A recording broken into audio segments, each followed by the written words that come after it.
I very nearly got a tattoo of a significant moment that means a lot to me from Disco Elysium, and I still might. The great thing is that there are countless instances within Disco that could count as a significant moment that means a lot to me. Do I mean the moment where you set the phrase, "One day I will return to your side," alight in tribute to dead allies?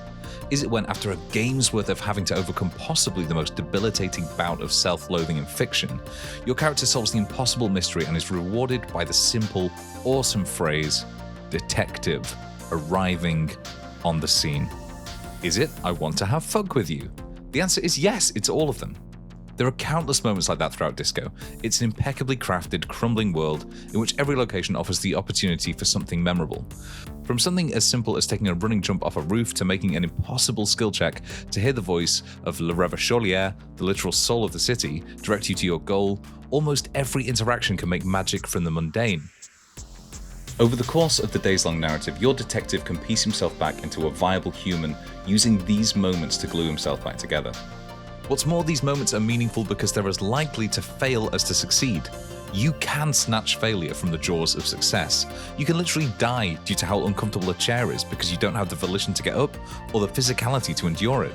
You can fail to find the hole in the world because of a bad roll, or get your partner killed through poor decisions. By the end of the game, your detective can be a shattered joke of a man, alienated from everybody with only days or weeks left to live.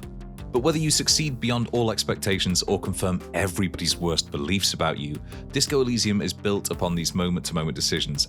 And because of how beautifully designed Rêve-Cholier is, they're all intimately associated with a different part of the world.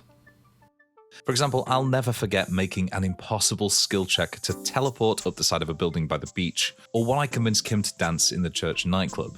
But there's one room in Disco Elysium in particular that sticks out to me as embodying the absolute heights of the game's approach to storytelling, and that's the back booth of the Whirling-In-Rags.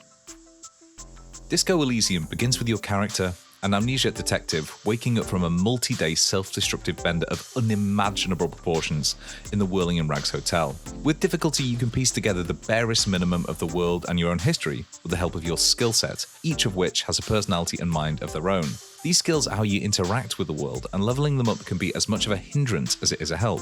Leveling up your electrochemistry skill, for instance, allows you to identify symptoms and traces of drug use in NPCs, but can also lead to your detective's addictions reasserting themselves, forcing you to imbibe every stimulant and pill you find along the way. Partnered up with the goodest of the good cops, Kim Kutsuragi, you are tasked with using those skills to solve the murder of a man found hanged behind the hotel. Along the way, you'll pick up many other smaller mysteries that teach you more about the setting and may or may not have been a factor in the murder of the hanged man.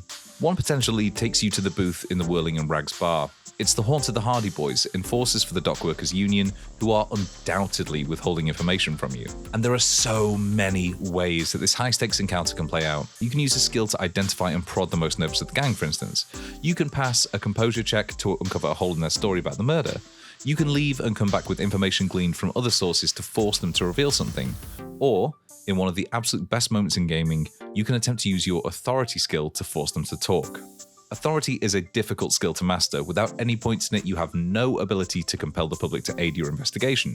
But with too many points, you become borderline fascist and obsessed with exerting your divine right to boss people around.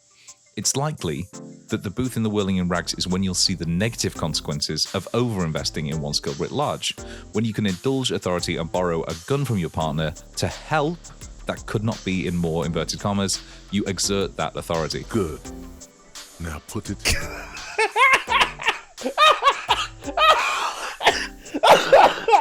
Not this again.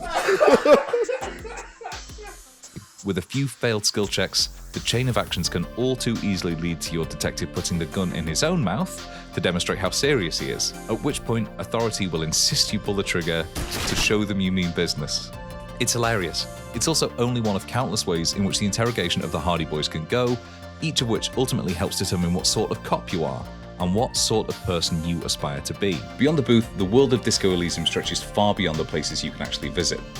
Without giving too much away, the world is far more interesting than its allo-historical mishmash of various cultures first appears. It is in no small way responsible for the state your detective is in at the start of the game, a human embodiment of the entropy that is eating away at the entire world. But in the Whirling-In-Rags booth and other areas, it becomes clear that you can affect the world in turn. Your detective's actions ripple out to impact not just the characters you interact with, but the fictional world beyond. as you repair yourself, you can help piece the world back together. If you play him that way, your detective can be a force of negentropy. And it's in the booth in the Whirling-In-Rags in which you can overcome all the confusion, tension, and anger pulling the world apart to make sense of it all. That's when the real meaning of Disco Elysium becomes truly apparent.